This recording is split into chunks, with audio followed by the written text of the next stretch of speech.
Lesson number 8. The name of the story is The Story of Proserpine. Proserpine একজনের নাম। ওকে, এখানে কি বলছে? দ্য স্টোরি অফ প্রোজারপাইন মানে প্রোজারপাইনের গল্প। দ্য স্টোরি অফ প্রোজারপাইন মানে কি? প্রোজারপাইনের গল্প।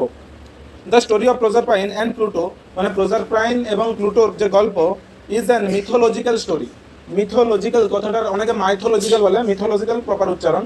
তো মিথোলজিক্যাল মানে কি? দেখ, মিথোলজিক্যাল কথাটার মানে হচ্ছে পৌরাণিক। কি বললাম? পৌরাণিক। আমাদের এখানে তোরা শুনো তো, পৌরাণিক যাত্রাপালা হচ্ছে। পৌরাণিক মানে কি? পৌরাণিক গল্প মানে এইসব জাদু টাদু করে দিবে, ঠিক আছে, মাটি ফেটে সব পাতাল থেকে লোক উঠে চলে আসবে, সমুদ্রের জল সরিয়ে দিবে, এইগুলোকে বলা হয় পৌরাণিক গল্প। ঠিক আছে, তারপর সে রাজদণ্ডতে এমন জাদু করে দিবে সব হাওয়া ভ্যানিশ হয়ে যাবে। এই টাইপের যে গল্পগুলো হয় সেগুলোকে কি গল্প বলা হয়? পৌরাণিক গল্প। যেমন আমাদেরও তোর যে রামায়ণ মহাভারতকে অনেকে পৌরাণিক গল্প বলে, যে এগুলো কি আসলে সম্ভব যে উড়ে উড়ে সব, কোনো হেলিকপ্টারের মধ্যে পাখা নেই তবু উড়ে উড়ে চলে আসতেছে, ঘোড়ায় যাবে। তো এইগুলো পৌরাণিক গল্প। ওকে, তো বলছে এই যে প্রোজারপাইন এবং প্লুটোর যে গল্পটা, এটা একটা কিসের গল্প? পৌরাণিক গল্প। মিথোলজিক্যাল স্টোরি মানে পৌরাণিক গল্প। That dates back to ancient Roman civilisation. যেটা কবেকার গল্প? এনসিয়েন্ট মানে প্রাচীন, রোমান সিভিলাইজেশন। তোরা ইতিহাসে রোম সভ্যতা পড়ছো তো? হ্যাঁ, সেই রোম সভ্যতার সময়কার গল্প এটা। A similar story can be traced in ancient Greek mythology also. এরকম একটা একই রকম গল্প প্রাচীন গ্রিক সভ্যতা থেকেও আমরা পেয়ে থাকি। Handed down from generation to generation মানে এই যে গল্পটা কোনো লেখক লিখেছে বা কে এটা আবিষ্কার করেছিল আমাদের জানা নেই। এটা যেমন বংশ পরম্পরায় গল্প হতে থাকে, তো যে দাদুরা তার নাতিদেরকে বুঝে গল্পটা বলছিল, তার নাতিরা আবার যখন দাদু হয়েছে তারা আবার তার নাতিদেরকে বলে যাচ্ছে। তো এরকম বংশ পরম্পরায় গল্পটা চলে আসছে। কে এই গল্পটা আবিষ্কার করেছে না লিখেছে কেউ এটা জানেন। বলছে যে handed down from generation to generation. Generation কথাটার মানে কি রে?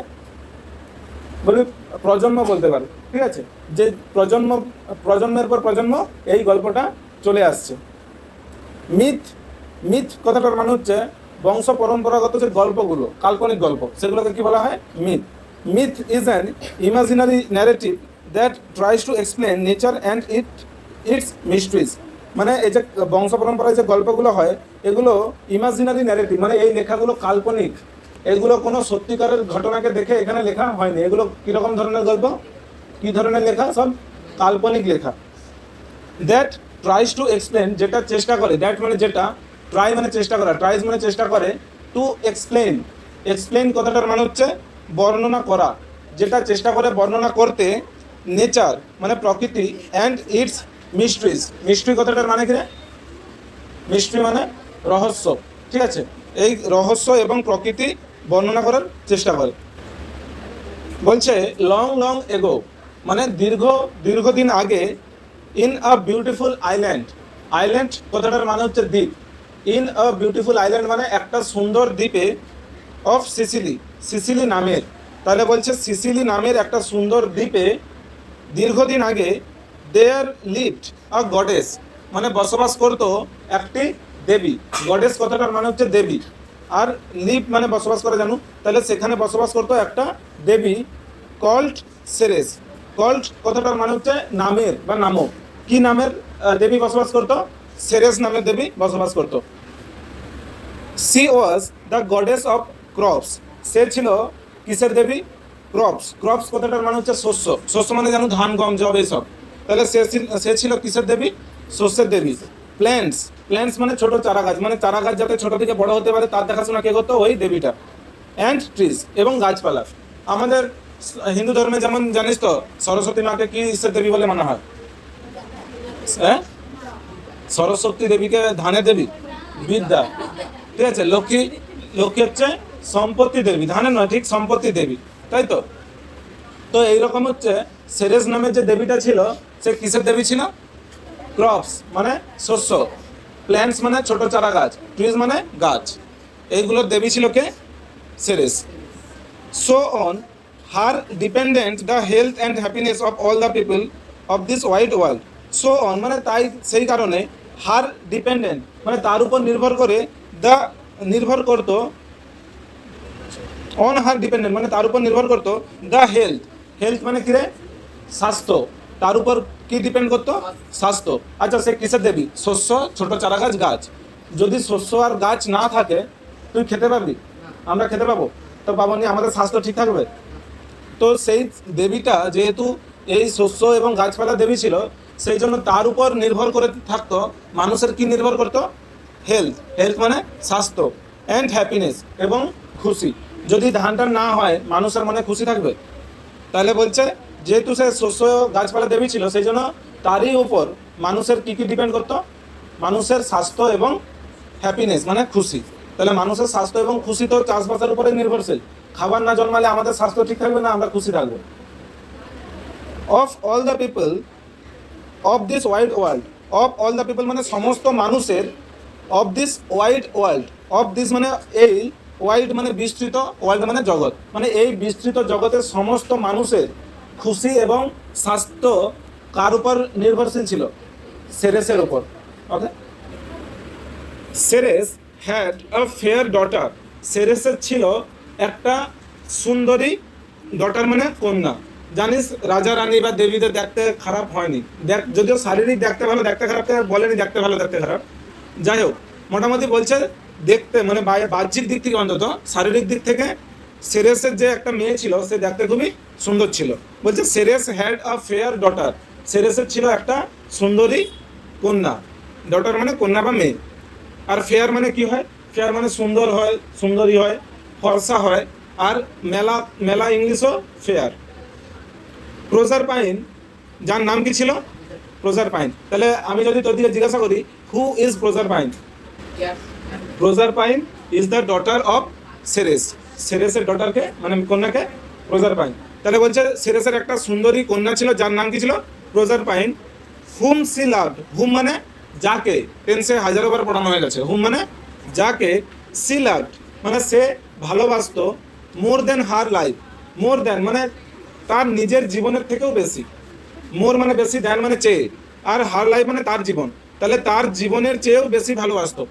তোদের দিকে তোর মায়েরা নিজের জীবনের থেকেও বেশি ভালোবাসে, হ্যাঁ কিনা? Proserpine was the brightest and loveliest of all girls, Proserpine ছিল দ্য ব্রাইটেস্ট।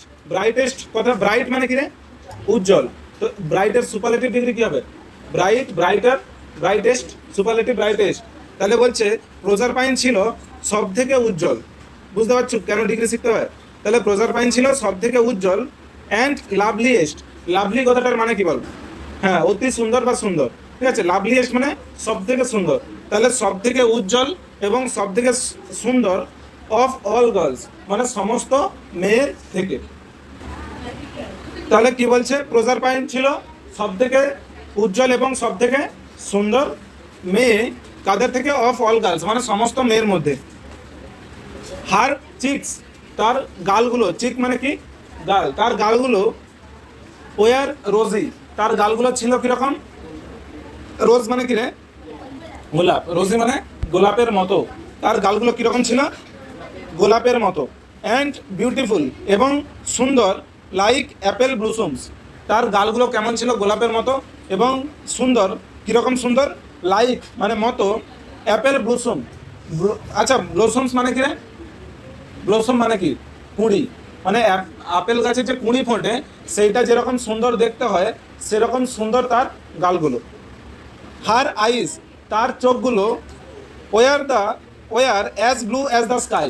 আগের দিন শিখছিল অ্যাজ ড্যাশ অ্যাজ ড্যাশ, পড়ছিল তো, as white as milk, as red as rose, এরকম পড়াইছিলাম তো, যে গোলাপের মতো লাল, দুধের মতো সাদা, কয়লার মতো কালো। সেরকমই এখানে বলছে দেখ, হার আইস ওয়ার, তার চোখগুলো ছিল, হার আইস ওয়ার তার চোখগুলো ছিল, as blue as the sky, as blue as the sky মানে আকাশের মতো নীল। As blue as the sky মানে আকাশের মতো নীল। কোনগুলো আকাশের মতো নীল? তার ঠোঁটগুলো তো বলে, হ্যাঁ, চোখগুলো আকাশের মতো নীল। তাহলে অ্যাজ ব্লু অ্যাজ স্কাই মানে বুঝতে পারছো, যেমন অ্যাজ হোয়াইট অ্যাজ মিল্ক মানে দুধের মতো সাদা, সেরকম। ইন এপ্রিল মানে এপ্রিল মাসে, ওই এপ্রিল মাসে আকাশ যেরকম নীল থাকে, বলছে তার চোখগুলো ওই রকম আকাশের মতো নীল। তোরা একটু প্রোজারপাইনের সঙ্গে দেখা করে তাহলে বিউটি কনসেন্ট্রেশন করে আসবি, যে কিভাবে কি মাগলে ওরকম গালগোলা চোখগুলা করা যায়। আচ্ছা দেখ, হার গোল্ডেন, হার লং, লং মানে কি? দীর্ঘ, গোল্ডেন মানে সোনালি, আর কার্ল মানে কুঁকড়ানো চুল। তাহলে তার সোনালি দীর্ঘ কুঁকড়ানো চুলগুলো were as bright as the sunlight. কীরকম উজ্জ্বল ছিল? অ্যাজ ব্রাইট অ্যাজ সানলাইট মানে সূর্যের আলোর মতো উজ্জ্বল। তাহলে তার যে চুলগুলো কোঁকড়ানো দীর্ঘ লম্বা চুলগুলো কিসের মতো উজ্জ্বল ছিল? সূর্যের আলোর মতো, সূর্যের আলোর মতো উজ্জ্বল ছিল। তাহলে টার্মটা ফ্রেজটা কি বলছে? অ্যাজ ব্রাইট অ্যাজ সানলাইট মানে সূর্যের আলোর মতো উজ্জ্বল। In spring time, spring time মানে বসন্তকালের সময়। তাহলে বসন্তকালের সময় সূর্যের আলো যেরকম উজ্জ্বল হয় তার চুলগুলো সেই রকম উজ্জ্বল। All the radiant loveliness, radiant কথাটার মানে হচ্ছে জলজলে বা চকচকে। বলছে অল দ্য রেডিয়েন্ট লাভলিনেস মানে সমস্ত উজ্জ্বল বা জলজলে সৌন্দর্যতা অফ স্প্রিং টাইম মানে বসন্তকালের seemed to have taken the form of this fair maiden. seemed মানে মনে হতো, to have taken মানে নিয়েছে, the form মানে আকার, of this fair maiden, of মানে এর, fair মানে সুন্দর, আর maiden মানে কন্যা। দেখ এটা আবার একবার পড়ছি। অল দ্য রেডিয়েন্ট লাভলিনেস মানে সমস্ত উজ্জ্বল সৌন্দর্যতা, রেডিয়েন্ট মানে জলজলে বা চকচকে, যে সমস্ত চকচকে সৌন্দর্যতা বা জলজলে যে সৌন্দর্যতা অফ স্প্রিং টাইম মানে বসন্তকালের সিমড টু হ্যাভ, সিম মানে মনে হওয়া, সিমড টু হ্যাভ টেকেন মানে মনে হতো নিয়েছে, দ্য ফর্ম মানে আকার, যে আকার নিয়েছে অফ দিস ফেয়ার মেডেন এই সুন্দরী কন্যার। যে কি বলছে মনে শোন, বসন্তকালে যত সৌন্দর্যতা, বসন্তকালে কি কি ভালো দেখা যায়? পরিষ্কার নীল আকাশ, সুন্দর সুন্দর ফুল, উজ্জ্বল সূর্যের আলো। ঠিক আছে, উজ্জ্বল সূর্যের আলো মানে শীত প্রধান দেশে উজ্জ্বল সূর্যের আলো মানে কি? একটা আনন্দের সময়। বলছে বসন্তকালে যত সৌন্দর্যতা যেন সব একসাথে এসে আকার নিয়েছে কার? ওই সুন্দর মহিলার, মানে ওই সুন্দর যে কন্যাটা, সুন্দরী যে কন্যার মানে যে গুণগুলো পুরো কার থেকে নেওয়া হয়েছে? যেন বসন্তর থেকে। বসন্তের যে গুণগুলো পাওয়া যায় সব গুণগুলো একসাথে মিলে কিসের আকার নিয়েছে? একটা মেয়ের আকার নিয়েছে। এরকম করে বলতে আছে। এভরিবডি সেড সবাই বলতো, সি ইজ দ্য স্প্রিং যে সেই বসন্ত। আচ্ছা যেমন তোদের হচ্ছে, তোরা একটু বেশি বুদ্ধিমান দেখানোর চেষ্টা করলে তোদের বন্ধুরা বলে তো যে হ্যাঁ তুই আইনস্টাইন, হ্যাঁ তুই হচ্ছে, তুই আইনস্টাইন, তুই নিউটন, তুই সব। ঠিক আছে, এদিকে তুই হচ্ছে ঐতিহাসিক হেরোডোটাস। তো যেন সব গুণ তোর মধ্যেই আছে। আর তুই দেখতে এত সুন্দর, তুই ক্যাটরিনা কাইফ, এরকম বলে তো। তো বলছে যে যেহেতু বসন্তকালের সমস্ত গুণ ওই সুন্দরী কন্যার মধ্যে ছিল, তাই জন্য সবাই কি বলতো? যে ওই সুন্দরী কন্যাটা, ওই যে সুন্দরী কন্যাটা বলছে সি ইজ দ্য স্প্রিং মানে সেই হয় বসন্তকাল, মানে সেই বসন্তকাল, অন্য কেউ নয়। কেন তাকেই বসন্তকাল বলতো? কারণ বসন্তকালে সমস্ত যে গুণগুলো তার মধ্যে দেখা যেত। Next that Proserpine help her mother, Proserpine তার মাকে সাহায্য করতো। তার মানে তোরা একটু কেউ যদি দেখতে ভালো হয়, মা আমি রোদে বেরাবো নি, কিন্তু প্রজারপাইন এত দেখতে ভালো হওয়া সত্ত্বেও সে তার মাকে সাহায্য করতো। কোথায়? প্রজারপাইন হেল্প হার মাদার, সে তার মাকে সাহায্য করতো ইন দ্য ফিল্ডস জমিনে। তাহলে জমিনে, ফিল্ডস মানে কি? চাষের জমি তো। তাহলে সে তার মাকে কোথায় সাহায্য করতো? চাষের জমিতে কাজ করতে সাহায্য করতো। তোরা করু তো? উইথ হার ইয়াং কম্পেনিয়ন্স, তার তরুণ, আচ্ছা ইয়াং কথাটার মানে কি? তরুণ বা তরুণী তো। তার তরুণী কম্পেনিয়ন্স মানে সঙ্গী সাথী, তার তরুণী সঙ্গী সাথীদের সাথে সি ড্যান্সড মানে সে নাচতো, অ্যান্ড স্যাং, আচ্ছা সিং মানে গাওয়া, সিংয়ের ভিটু কি স্যাং। তাহলে বলছে তার তরুণ যে সঙ্গী সাথীদের সাথে সে নাচতো এবং গাইতো with gathering flower, sorry while gathering flowers. While মানে যখন, আর গ্যাদার কথাটার মানে হচ্ছে জড়ো করা। গ্যাদার মানে কি বললাম? জড়ো করা। তাহলে যখন জড়ো করতো ফ্লাওয়ার্স মানে ফুলগুলো, তাহলে যখন ফুল জড়ো করতো তখন তারা সঙ্গী সাথীদের সাথে কি করতো? গাইতো এবং নাচতো। এবার গল্পে ভিলেনের এন্ট্রি হচ্ছে। দেখ ফার ডাউন দি আর্থ, দেখ আর্থের আগে উচ্চারণটা দি হবে, কারণ কি আর্থ ভাবেল দিয়ে শুরু হচ্ছে। তাহলে বলছে ফার ডাউন দি আর্থ মানে পৃথিবীর অনেক নিচে, ফার মানে দূরে, আর ডাউন মানে নিচে, মানে পৃথিবীর অনেকটা নিচে মানে দূরে ঢুকলে, দে আর লিভ সেখানে বসবাস করতো, লিভ মানে বসবাস করা, লিভ মানে বসবাস করতো ডার্ক প্লুটো। ডার্ক প্লুটো মানে এখানে অন্ধকার প্লুটো বা কালো প্লুটো বলতে পারো, কালো বলিস অন্ধকার প্লুটো বলবে, মানে সে অন্ধকার জগতে থাকতো বলে তাকে ডার্ক বলছে।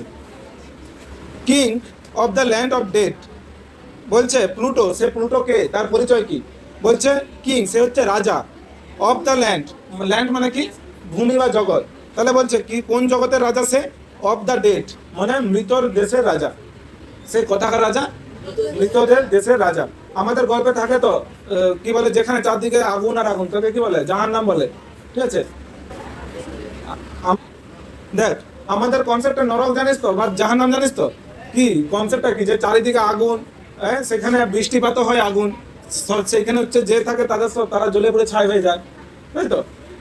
দেখ সেরকম বলছে অনেক পৃথিবী থেকে অনেকটা নিচে পাতালে দেয়ার লিভড ডার্ক প্লুটো, অন্ধকার প্লুটো বসবাস করতো বা কালো প্লুটো বসবাস করতো।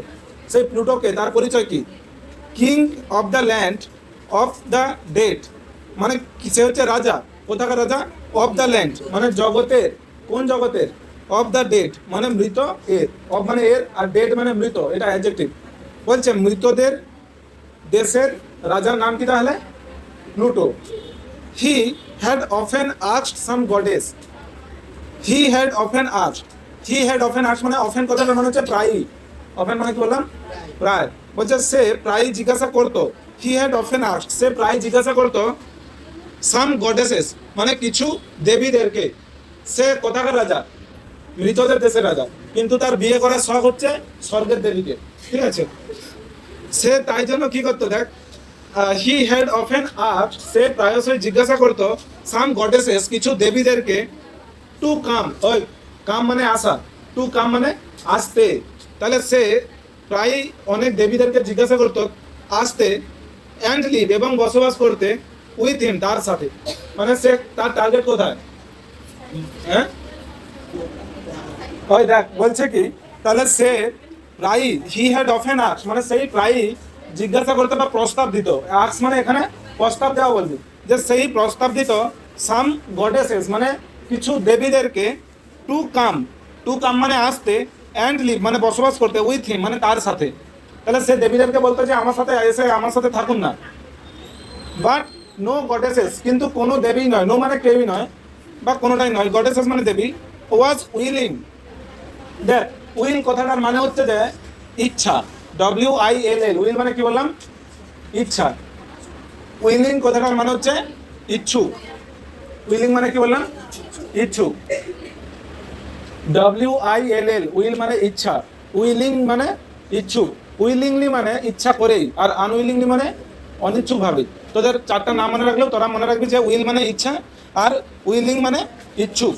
বলছে বাট নো গডেসেস কিন্তু কোনো দেবী ছিল না, ওয়াজ মানে ছিল, তাহলে নো গডেসেস ওয়াজ মানে কোনো দেবী ছিল না, উইলিং মানে ইচ্ছুক, টু লিভ, টু লিভ মানে বসবাস করতে, লি মানে বসবাস করা, টু লিভ মানে বসবাস করতে, এগুলোকে ইনফিনিটিভ বলা হয়। টু লিভ মানে বসবাস করতে, অ্যামাং দ্য ডেড, অ্যামাং মানে মধ্যে, আর দ্য ডেড মানে মৃতদের, তাহলে মৃতদের মধ্যে বসবাস করতে কোনো দেবী ইচ্ছুক ছিল না। So Pluto was very lonely, তাই জন্য প্লুটো ছিল খুবই একা। লোনলি মানে কি, লোনলি মানে একা, সে সবসময় একা একা থাকতো।